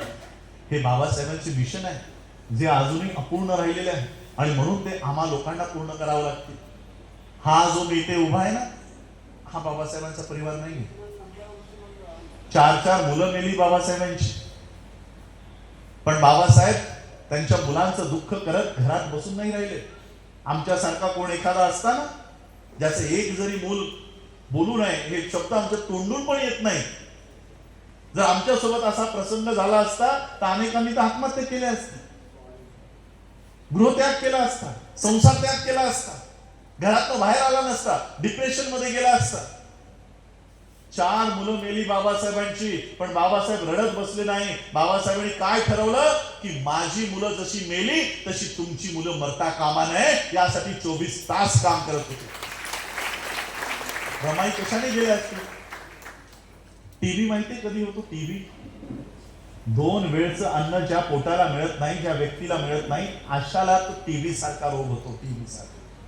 या टीव्हीच्या आजारानं माता रमाई गेल्या. आमचा परिवार छोटासाच परिवार, छोटासाच. बाबासाहेबांचा फॅमिली फोटो जो तुम्ही विकिपीडियावर गुगलवर बघता, ब्लॅक अँड व्हाईट मधला, 5 लोकच बसलेत. मला वाटतं इथे यशवंतराव बसले, तिथे बाबासाहेब बसलेत, माता रमाई, लक्ष्मीबाई आणि मुकुंदराव, बस एवढाच आमचा परिवार. मुकुंदराव माझे सख्खे आजोबा, लक्ष्मीबाई माझी सख्खी पणजी, रमाबाई माझी पणजी. असा हा एवढासा छोटासा परिवार.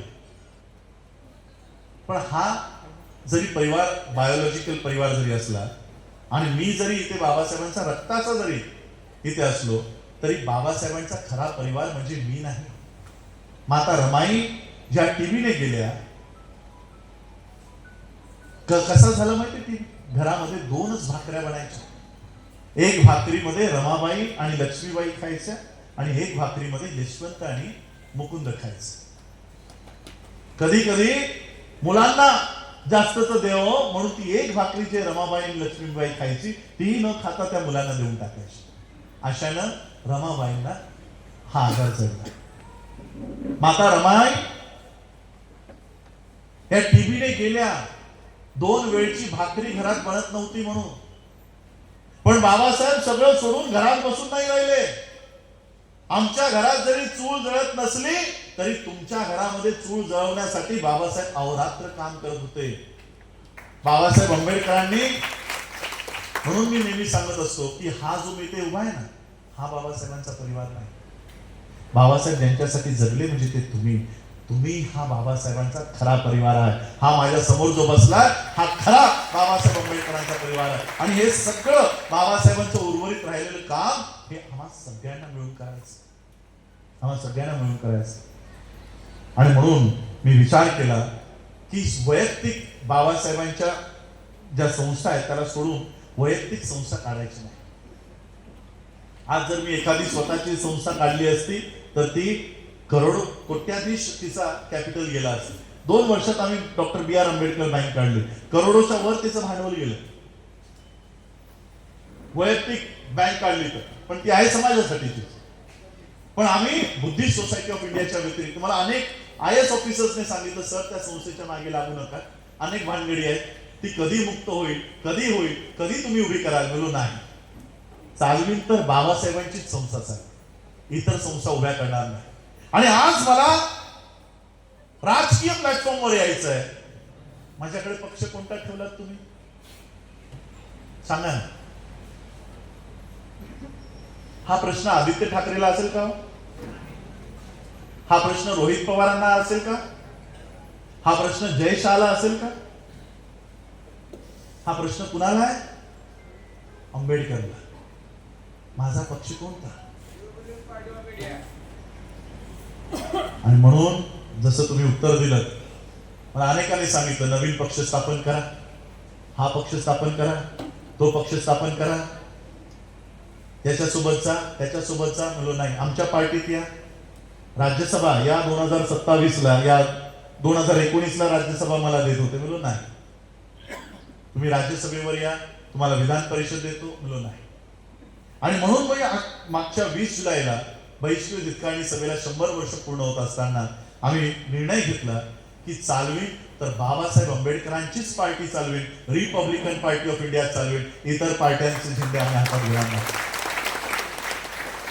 पुनर्जीव ज्या पद्धतीने मी पहिल्यांदा 2018ला वर्ल्ड फेलोशिप ऑफ बुद्धिस्टच्या कॉन्फरन्समध्ये गेलो आणि तिथं भारतातले बौद्ध कोण, तिवारी, त्रिपाठी हे आम्हाला दिसले. आज रिपब्लिकन पार्टी ऑफ इंडिया मी चालवतोय असं सांगणारा माणूस भारतामध्ये कोण आहे सांगा मला. सांगा, आरपीआय म्हणून संसदेमध्ये कोण दावा करतो की मी बाबासाहेबांचा आरपीआय चालवतोय म्हणून? रामदास. तुम्हाला माहिती आहे पक्षाची स्थापना कधीची? आठवलेच्या 87. तुम्ही जरा नीट रेकॉर्ड तपासा. रिपब्लिकन, त्यांच्या पक्षाचं नाव आहे Republican party of India bracket Athawale. त्या पक्षाची स्थापना आहे 2022. कधी? 2022. त्यापूर्वी ते Republican party of India bracket A म्हणजे Republican party of India bracket Ambedkarite या पक्षाचा प्रतिनिधी म्हणून होते. त्या पक्षाने मोहन पाटलांनी त्यांना काढलं. मग त्यांनी 2022ला त्यांचा वेगळा पक्ष काढला आणि तो पक्ष काढून ते संसदेत काय म्हणतात की मी बाबासाहेब आंबेडकरांचा पक्ष चालवतोय. 2022ला बाबासाहेब आंबेडकर यांना सही देऊन गेले, पण तिथे आमचे खरे प्रतिनिधी नसल्यामुळे तो तिकडे क्लेम काय करतो की मी बाबासाहेबांचा पक्ष चालवतो. आणि म्हणून आता हा आंबेडकर उभा राहिला आहे आणि तो जगाच्या या भारताच्या संसदेत जाऊन सांगणार आहे की हा आठवले नाही, बाबासाहेब आंबेडकरांचा आरपीआय हा आंबेडकर चालवतोय. हे आता भारतातल्या सगळ्यांना ओढून ओढून सांगणार आहे. आणि म्हणून हा आरपीआय आता आम्ही उभा केलेला आहे. आत्ताच सकाळीच मला इलेक्शन कमिशनचाही मेसेज आला की आरपीआयची तुमची जी मागणी मान्य आहे ती आम्ही मान्य करतो. इतरांनी म्हणजे ज्यांचं काही घेणं देणं नव्हतं त्यांनी तर बापही पळवले पक्षासकट. आमच्यातही तसंच झालंय. आमचे पक्ष पळवलेत का तर आम्ही दुसऱ्याच मार्गाने उभे आहोत. आणि म्हणून आता आम्ही उभे राहिलेलो आहोत की हा पक्ष, मी काही लोक म्हणाले मी जसंही अनाऊन्स केलं की मी आरपीआय हातात घेणार, तुमच्या गवई गटाची लोक उभी राहिली, अरे मी अध्यक्ष आहे याचा, मी राष्ट्रीय अध्यक्ष आहे. मी बोललो ही पार्टी माझ्या बापाची आहे, तुझ्या बापाची नाही. आरपीआय हे नाव, या पक्षाचा झेंडा, या पक्षाचं धोरण मला कोण राबवण्यापासून अडवतं तेच मी बघतो. आणि एवढंच नाही, या येणाऱ्या 2024च्या महाराष्ट्राच्या विधानसभेमध्ये 288 तर नाहीच लढणार, पण कमीत कमी जे भांडण बाबासाहेबांनी एवढा मोठा त्याग केला, राऊंड टेबल कॉन्फरन्सचा कॉमेल अवॉर्ड ज्या गांधींचा जीव वाचवण्यासाठी बहाल केला, त्या गांधींचा आणि बाबासाहेबांचा जो करार झाला की ठीक आहे, बाबासाहेबांनी सांगितलं ठीक आहे आम्ही तुम्हाला जीवनदान देतो, गांधीने सांगितलं ठीक आहे जर तुम्ही माझं जीवनदान देत असाल तर भारतामध्ये जितकेही आरक्षित सीट आहे ती मी तुमच्यासाठी सोडतो. काय म्हणाले गांधी? आरक्षित सीटा ह्या डॉक्टर आंबेडकरांसाठी आम्ही सोडत आहोत. या आरक्षित सीटांवर कुणाचा अधिकार असला पाहिजे? आमचा. कारण गांधींच्या जीवनदानाच्या बदल्यात आम्हाला ते दिले. मग तुम्ही एकीकडे जीवनदानाच्या बदल्यात आम्हाला सीटाही देता आणि मागच्या दाराने ते पळवताही. आणि म्हणून ह्या आरक्षित सीटा 29 सीटा आहेत. या 29च्या 29 सीटा रिपब्लिकन पार्टी ऑफ इंडियाच्या माध्यमातून लढवणार आहे. आम्ही खरे नाही सांगेन, तुमचं जर या ठिकाणी चांगलं काम आहे, चांगलं वर्चस्व आहे तर इतर कोणत्याही पार्टीच्या आता नादाला लागू नका. आरपीआय स्वतःचं घर मी उभं केलेलं आहे, या ठिकाणी या आणि याच माध्यमातून उभे राहा. आमची लढाई पैशांसाठी नाही, आमची लढाई आमदारकीसाठी नाही, आमची लढाई खासदारकीसाठी नाही. बाबासाहेब काय म्हणतात? बौद्ध धर्म स्वीकारण्यासाठी. बौद्ध धर्म स्वीकारत असताना बाबासाहेब आंबेडकरांना अनेक धर्मातल्या लोकांनी आमिष दिली. बाबासाहेब तुम्हाला कॉलेजेस देतो, बाबासाहेब तुम्हाला जमिनी देतो, बाबासाहेब तुम्हाला इमारती बांधून देतो. बाबासाहेबांचं सोन्याच्या रथातून बाबासाहेबांची मिरवणूक सिखांनी काढली की सिख धर्म घ्या, इस्लाम धर्म घ्या, ख्रिश्चन धर्म घ्या, कोणताही धर्म घ्या, तुम्हाला जे हवंय ते देतो. बाबासाहेबांनी सांगितलं आमची लढाई तुमच्या इमारतींसाठी नाही, आमची लढाई तुमच्या कॉलेजेससाठी नाही, आमची लढाई तुमच्या पैशासाठी नाही. आम्ही लढतो, आम्ही झगडतो ते आत्मसन्मानासाठी लढतोय. आणि म्हणून मी हा आत्मसन्मान तुम्हाला या आरपीआयच्या माध्यमातून देऊ इच्छितोय. कारण इतर पार्टीच्या माध्यमातून आमचे जे अनुसूचित जातीवरच्या सीटांवर गेलेले प्रतिनिधी असतात, बाबासाहेब त्यांच्यासाठी म्हणतात की यांना तोंड उघडायचाही अधिकार त्यांची पार्टी देत नाही. असा आमदार व्हायचंय का खरे साहेब? 5 वर्ष मुख गिळून बसणारा, भांडा तिथं. एखाद भाषण या मंचावर कमी केलं तरी चालेल, पण त्या विधानसभेमध्ये कडाडून भाषण करा. अशा उमेदवार आम्हाला पाठवायचा आहे. नाहीतर इथं भाषण ठोकताय, तिथं गप.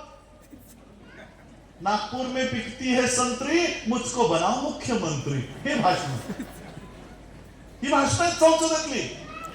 बाबासाहेबांना 10 मिनिटं वेळ मिळायचा संसदेत. 10 मिनिटं, अर्धा तास भाषण चालायची. आणि जसंही बाबासाहेब बोलायला सुरुवात करायचे, खाली स्पीकरच्या खाली एक टायपिस्ट बसलेला असायचा. फाट फाट फाट फाट फाट फाट टाईप करायचा. जे जे भाषण बाबासाहेबांनी संसदेत केली त्या भाषणांची सगळी पुस्तकं विदेशातल्या संसदेत अभ्यासक्रमामध्ये शिकवली जातात.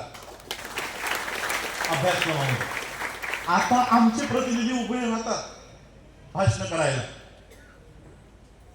भाषण म्हणण्यापैकी चारोळ्या करायला उभे राहतात. जसंही उभे राहतात, वरचा स्पीकर खालच्या टायपिस्टला सांगतो, ए टाईप करू नको, don't take this on record. ही वायफळ कशाला टाईप करतो, थोडा आराम कर. टायपिस्ट म्हणतो 5 मिनिटं मिळाली, अर्धा तास बोल, मला तेवढं आराम मिळतो. ही असली संसदपटू आम्ही संसदेत पाठवू. आणि म्हणून आम्हाला आत्मसन्मान त्या संसदेत यावा, या धर्मात यावा. त्यासाठी मी ही पार्टी पुन्हा तुमच्यापर्यंत घेऊन येतो. या मोहोळची, माळशिरसची ही अनुसूचित जातीसाठी आरक्षित असलेल्या सीट आहेत. मला वाटतं आमचे महेश कांबळेजी पण इथे बसलेले आहेत. महेश कांबळे आहे. अशी प्रतिनिधी बेडगमध्ये तुम्हाला सगळ्यांनाच माहित असेल, कमानीवरनं वाद झाला. कमानीवरनं वाद झाल्यानंतर मग अख्ख्या बेडगने स्थलांतर करण्याचा निर्णय घेतला. ते पायी निघाले. आणि मग मला वाटतं पुन्हा आपण त्या गावामध्ये जाऊन ते सगळं काम केलं. पण बदला त्यांनी मात्र घेतला. बदला कसा घ्यायचा ते महेश कांबळेंकडनं जरा एकदा शिका. त्यांनी तुमची कमाल पाडली, यांनी तुमचा खासदार पाडला. असा बदला आहे. बदला असा घेतला पाहिजे. याला म्हणतात बदला घ्यायचा तरीका. आणि म्हणून त्या पद्धतीने आता आम्ही उतरलेलो आहोत. त्या पद्धतीने महाराष्ट्राच्या अनुसूचित जातीचा आरक्षित असलेल्या सीटांचा दौरा करतोय. आणि दुसरीकडे मी काय बघतो जेव्हा मी अभ्यास करतो या सगळ्या मतदारसंघांचा, मागच्या अनेक वर्षांच्या इलेक्शन रिझल्टचा, आरक्षित सीटांवर सगळ्यात जास्त उमेदवार कुणाचे निवडून गेले माहित आहे? भाजपचे. जो भाजप म्हणतो की आम्ही संसदेमध्ये संविधान हटवण्यासाठी जाणार आहोत, जो भाजप आरक्षणाच्या विरोधात आहे, प्रायव्हेटायझेशन साठी निर्मला सीतारामन संसदेत उभं राहून 2-2 तास तिने भाषण केली. आणि संसदेत उभं राहून तिने ठणकावून सांगितलंय 2 वर्षात सगळा सेक्टर, पब्लिक सेक्टर आम्ही विकून टाकणार आहोत. एअर इंडिया विकली, तुमच्या डोळ्यासमोर विकली. पोस्ट ऑफिस मध्ये डिसइन्व्हेस्टमेंट झालं. इंडियन रेल्वे आता तुमच्या पांढऱ्या गाड्या धावायला लागल्या. तुमचे रस्त्यांची महामंडळ विकली. सगळे रस्ते प्राधिकरण तुमचं विकलंय. पाण्याचं प्राधिकरण तुमचं विकलंय. इलेक्ट्रिसिटी एमएससीबी विकली. हे सगळं देश त्यांनी प्रायव्हेटाइज केलाय. म्हणजे तुम्हाला सरकारी नोकऱ्या तुम्ही आमच्या खालवताय. मग तुम्ही सरकारी जागेवर कसे उमेदवार देता? रिझर्व सीट्सवर कसे उमेदवार देता? आणि म्हणून मी कर्नाटकमध्ये ही जाहीर केले की बीजेपी, नरेंद्र मोदी, मोहन भागवत हे जर एका बापाची औलादी असतील तर कधीही आरक्षित सीटावर उमेदवार देणार नाही. रस्त्यावर तुम्ही आरक्षणाचा विरोध करता, संसदेत आरक्षणाचा विरोध करता आणि मागच्या दारांना आरक्षित जागेवर उमेदवारही देता. मग दुतोंडी याला आपण दोन बापाचं काय म्हणता तुम्ही लोक? अशा पद्धतीने यांचं आचरण आहे. त्यासाठी आम्हाला आमची स्वतंत्र ही मुवमेंट उभी करावी लागेल. जरांगे पाटलांना आम्ही त्याही वेळेस, ज्यावेळेस बौद्ध मराठा ऐक्य परिषद आमची सुरू होती, त्यावेळेस जेव्हा आम्हाला कळलं की अशा पद्धतीचा हमला त्यांच्या गावावर झाला, आमची परिषद आम्ही बरखास्त करून त्यांच्या भेटीला, त्यांच्या साथीला गेलो. त्यावेळेस आजही पुन्हा आम्ही त्यांच्या सोबत आहोत. त्यांनी आम्हाला सोबत दिलेली आहे. मराठा बांधव, काल आज दुपारीच आम्ही एक व्हिडिओ केला. हा महाराष्ट्र याची रचना कशामुळे आहे? बाबासाहेब आंबेडकरांचं कास्टेस इन इंडिया नावाचं थिसिस आहे. त्या कास्टेस इन इंडिया मध्ये बाबासाहेब म्हणतात महाराष्ट्र म्हणजे महान राष्ट्र नव्हे, मोठा राज्य नव्हे. मोठं राज्य बघायला गेलात तर उत्तर प्रदेश भौगोलिकरित्या सगळ्यात मोठं राज्य आहे, महाराष्ट्र नाही. मग हा महाराष्ट्र कसा तयार झाला? या महाराष्ट्रात दोन समुदाय मोठ्या प्रमाणात राहत होते, महार आणि रठ्ठ. हे दोन समुदाय एकत्रित नांदत असल्यामुळे या विभागाला महारठ्ठ असं नाव पडलं आणि अपभ्रंश होता होता महाराष्ट्राचं महाराष्ट्र झालं. महार म्हणजे आजचा बौद्ध आणि रठ्ठ म्हणजे आजचा मराठा. म्हणजे आमची जी युती आहे ती काय आजपासूनची नाही, आमची नैसर्गिक युती आहे. बघा, आज आमच्या वस्त्या आहेत, मराठ्यांचं आणि बौद्धांची घरं जवळपासच असतात. ही काय आज 10-15 वर्षापासून झालीत का? या महाराष्ट्राची रचनाच मराठा आणि बौद्धांची, महार आणि मराठ्यांची. आडनावही सेम आहे, जाधव हे आडनावही सेम आहे. आणि म्हणून आम्हाला ही जी नैसर्गिक युती आहे ती युती आम्हाला पुन्हा या महाराष्ट्रात बनवायची. बघा, बाबासाहेब आंबेडकर एकीकडे म्हणतात की मुझे पढ़े लिखे लोगों ने धोखा दिया. म्हणजे शिकलेल्या लोकांना बाबासाहेब म्हणतात धोकेबाज. आणि त्याच नंतर बाबासाहेब भीमा कोरेगावच्या स्तंभालाही वंदन करतात. आता भीमा कोरेगावच्या स्तंभाला वंदन करत असताना त्यामध्ये लढलेला एक तरी ग्रॅज्युएट आहे का? पोस्ट ग्रॅज्युएट आहे का? डॉक्टरेट आहे का? एमफिल आहे का? म्हणजे त्या भीमा कोरेगावच्या लढाईत एकही शाळेत गेलेला नाही, अडाणी आहे. त्या अडाणी लोकांना बाबासाहेब नतमस्तक होत आहे आणि शिकलेल्या लोकांना म्हणतात धोकेबाज आहे. का? तर बाबासाहेबांना त्यांचा दुश्मन कोण, दोस्त कोण हे माहित होत. आम्हाला आमचा दोस्त कोण, दुश्मन कोण काही माहिती नाही, काही माहिती नाही. मराठा बौद्ध हा पूर्वीपासून एक आहे. याच बौद्धांना किंवा त्या काळच्या महारांना, बाबासाहेब आंबेडकरांना, स्वतः बाबासाहेब आंबेडकरांना या देशाचं संविधानही लिहू नये म्हणून अनेक प्रयत्न झाले. शेवटी बाबासाहेब आंबेडकरांना पश्चिम बंगालला बोलवण्यात आलं आणि भारतातल्या मुसलमानांनी बाबासाहेबांना संविधान लिहिण्यासाठी संविधान सभेत पाठवलं. ती युती आमची आजपासून नाहीये. आजपासून आम्ही नवीन युती नाही करायचा प्रयत्न करत आहोत. ही नैसर्गिक युती आहे आमची, ही नैसर्गिक युती आहे. याच महाराष्ट्रामध्ये सोलापूरमध्ये तुम्ही सांगितलं की बाबासाहेब 16 वेळा इथे येऊन गेले. बाबासाहेब आंबेडकरांनी सगळ्यात जास्त सभा परिषदा कुणाच्या घेतल्या असतील तर त्या मातंगांच्या घेतलेल्या आहेत. मातंगांच्या. बाबासाहेबांनी तर एवढंही विधान केलं की मला जर एखादी मुलगी असती तर ती मी मातंगाच्या घरी दिली असती. ही आमची नैसर्गिक युती आहे. आम्ही त्यांनाच दूर करत चाललो. आम्ही मुसलमानाला शिव्या घालतोय, आम्ही मराठालाही शिव्या घालतोय, आम्ही मातंगालाही शिव्या घालतोय, आम्ही ओबीसीलाही शिव्या घालतोय. म्हणून मी महाराष्ट्रामध्ये ह्या 4M फॅक्टरवर काम करतोय. 4M factor. Mahar converted Buddhist, Maratha, Muslim आणि मातंग हे 4 जरी या महाराष्ट्रात एकत्र आले तर विधानसभेमध्ये आम्ही मोठ्या प्रमाणात आमचं प्रतिनिधित्व या देशामध्ये आम्ही दाखवून देऊ शकतो. एवढी मोठी ताकद आहे आमची. मला तुमचा आमदार किंवा खासदार होण्यात रस नाहीये. आमदार बनवल्यानंतर, खासदार बनवल्यानंतर राजकारणात हीच पदं असतात. आमदार, खासदार, नगरसेवक, मंत्री, मुख्यमंत्री, प्रधानमंत्री. माझ्या नावाच्या मागे, जे राजरत्नच्या नावामागे जे आंबेडकर नाव लागतं, ते राष्ट्रपती पदापेक्षा माझ्यासाठी खूप उंच आहे. म्हणून मी या पदांसाठी काम नाही करत आहे. मी माझ्या लोकांना फक्त एक सेल्फ रिस्पेक्ट, आत्मसन्मान मिळवून देण्यासाठी की मी हे करू शकतो, तुम्हाला लोकांना दाखवून देऊ शकतो. म्हणून या विधानसभेमध्ये मी यावेळेस तुमच्यासाठी त्या ठिकाणी मला प्रवेश करून ही दारं तुमच्यासाठी उघडी करायची. त्यासाठी तुम्हा लोकांचा साथ लागणार, सहयोग लागणार. धम्म या देशात टिकवायचा असेल, वाचवायचा असेल तर राजआश्रय महत्वाचा आहे. राजआश्रय आजही आम्हाला आहे. तो राजआश्रय संविधानाच्या माध्यमातून आहे. आणि हा संविधान टिकवण्यासाठी आम्ही संसदेत तर गेलो. तुम्ही म्हणाल संसदेत संविधान वाचवण्यासाठी संसद आम्ही पाठवली होतो. आता महाराष्ट्राचे कायदे सुरू झाले. सरांना माहित असेल, शेळके सर ते त्या क्षेत्रातले. Maharashtra public safety bill pass झालंय. बिलचं आता ऍक्ट मध्ये रूपांतर झालंय. माहितीये काय आहे?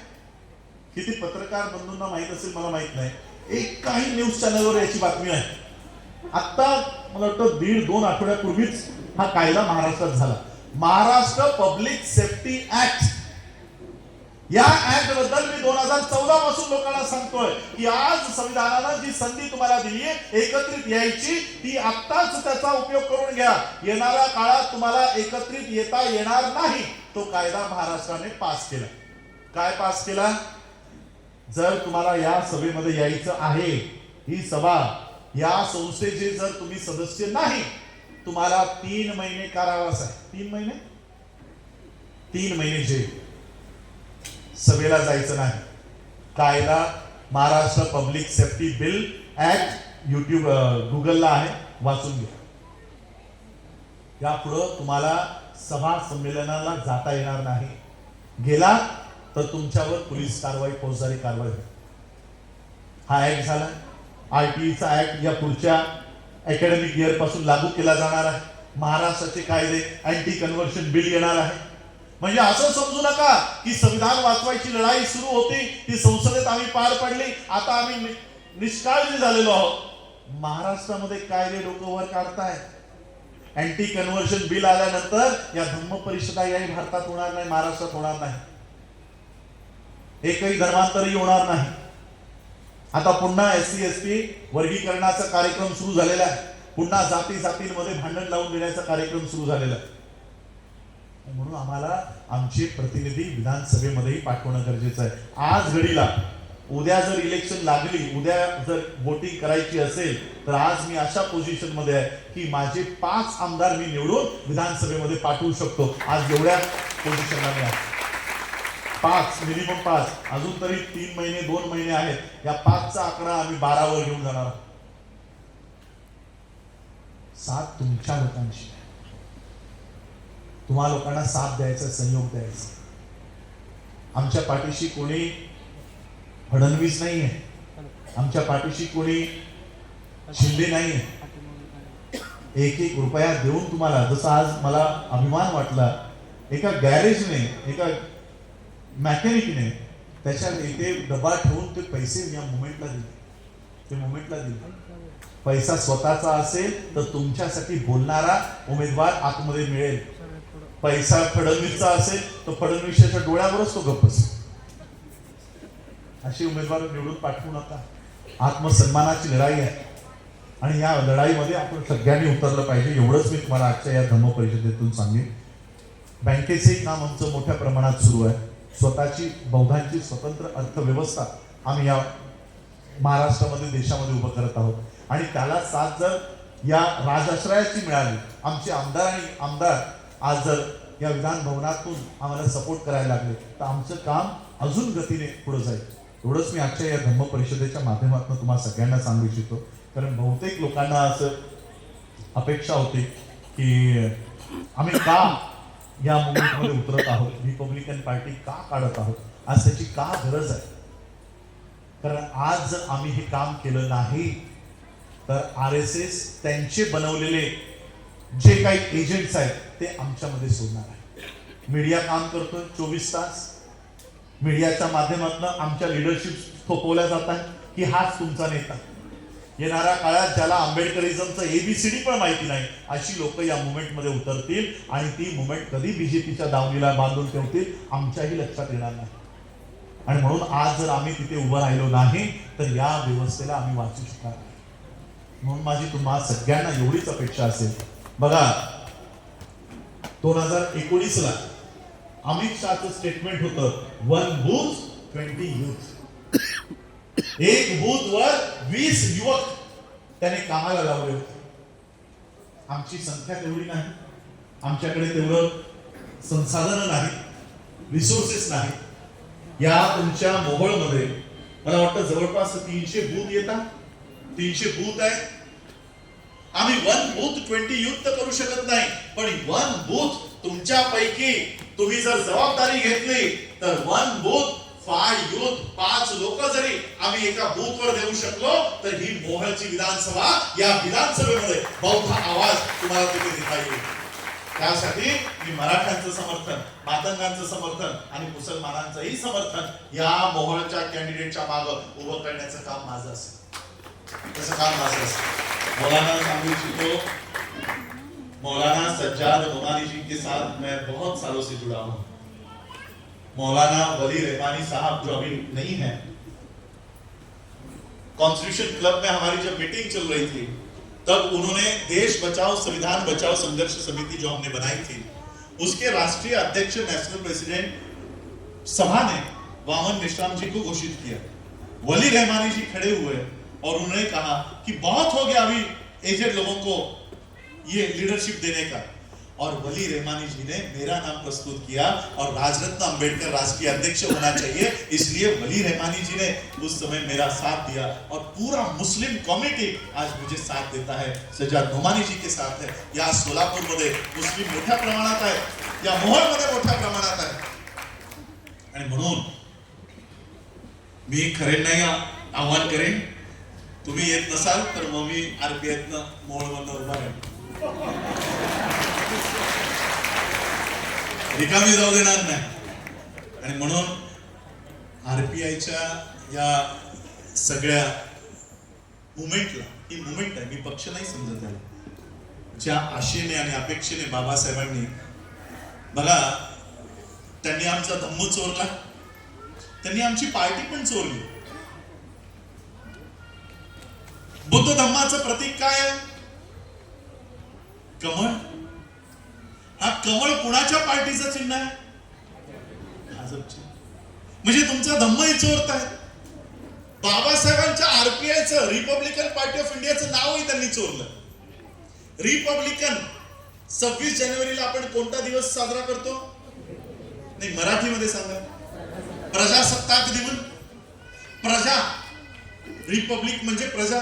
प्रजेला दुसरा शब्द काय? जनता. पार्टी, पार्टीला मराठी शब्द काय? पक्ष. इंडिया, इंडियाला मराठी शब्द काय? आता हे तिन्ही मराठी शब्द जोडा.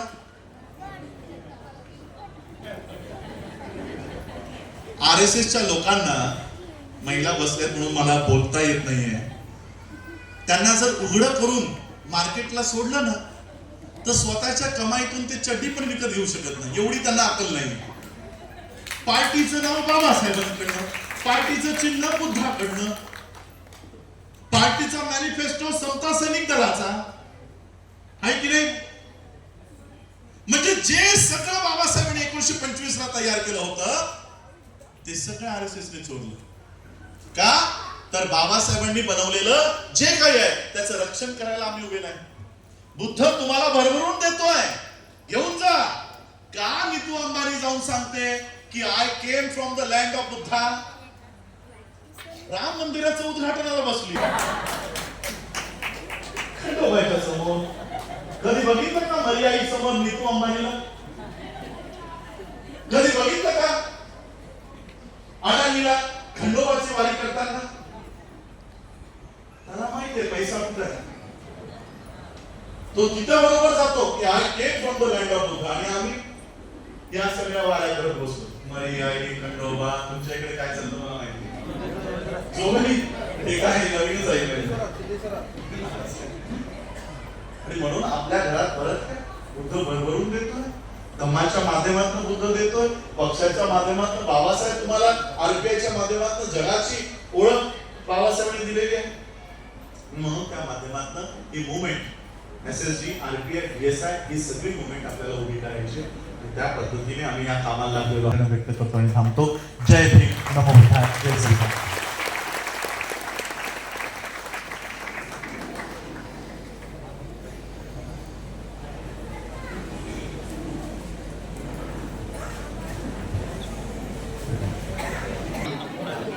आपल्याला भंतेजी थोडंसं मार्गदर्शन करतायत, तर त्यांचं आपण स्वागत करू.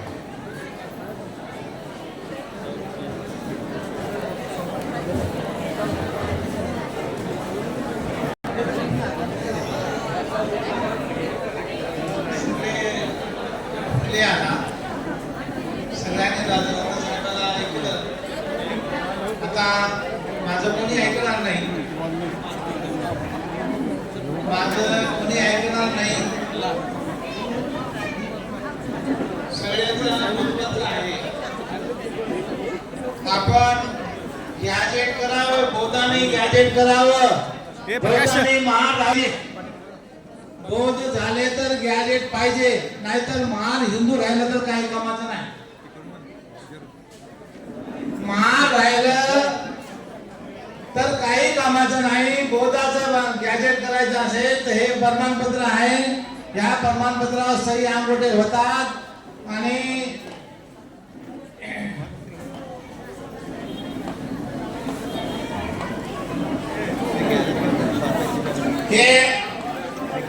हे प्रमाणपत्र आहे. हे तुम्हाला धम्म दीक्षा प्रमाणपत्र देतो. रुपये खर्च करावे लागतात, 273 रुपये 60 पैसे हे गव्हर्नमेंटची फीस आहे. आणि कॉम्प्युटर करणारा कोणीही 200-300 रुपये घेतो आणि त्याला 600 रुपये दिल्यानंतर 1 हप्त्यामध्ये